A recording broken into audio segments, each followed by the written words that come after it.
छात्र छात्री माने एथर plus two परीक्षा पास करचंदी सेमानंकु मिलिबो 15,000 टंका। हाँ पिला माने आपण ठीक सुनचंती, आपण मानंकु 15,000 टंका ओडिशा सरकारଙ୍କ तरफरु मिलिबो। तेबे काहेकि मिलिबो, कौन करिया पई पड़िबो, केबे मिलिबो, केमिति अप्लाई करिवे, ए सबु विषय आमे डिटेल्स आलोचना करिबा ए वीडियो रे। तेणु वीडियोटी को निहाती शेष पर्यंत देखिए और चैनल को प्रथम थर आसते निहाती चैनल टी को सब्सक्राइब करेंगे और पाखर थिबा बेल आइकन को प्रेस करेंगे जद्वारा कि यहीपरि गुरुत्वपूर्ण अपडेट गुड़िक आपन को मिल जाव।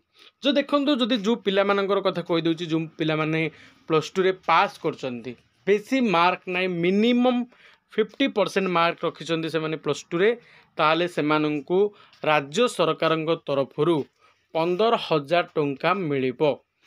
काहीकि मिलिबो जे राज्य सरकार दुईटी स्कॉलरशिप व्यवस्था अच्छी। जदि प्लस टू पास कला परे से माने जदि प्लस थ्री जॉइन हुअंती ताहले राज्य सरकार दुईटी स्कॉलरशिप, गोटे होची हमर स्टेट स्कॉलरशिप जो थरे कि होची SC ST MBC welfare department तरफ गोटे स्कॉलरशिप जो थरे कि हमर ओबीसी एससीबीसी पिला माननकु 8,000 टंका मिले एवं एससी एसटी पिला माननकु 12 ରୁ 13,000 टंका मिले।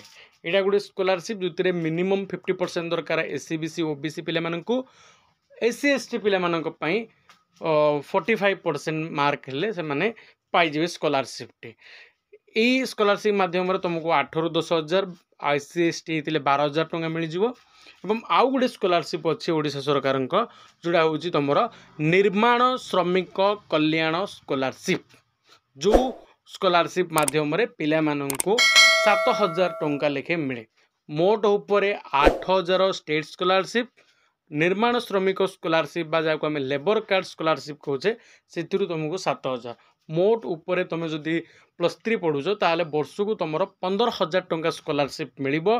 केवल ओडिशा सरकार तरफरु आउरी बहुत स्कॉलरशिप अच्छी जो स्कॉलरशिप विषय तुम मानक मु आगामी वीडियो रे कहबी। तेणु यहीपरि अपडेट गुड़िक पाइबा निहाती आम चैनल को सब्सक्राइब करंतु और पाखरे थिबा बेल आइकन को प्रेस कर दियंतु।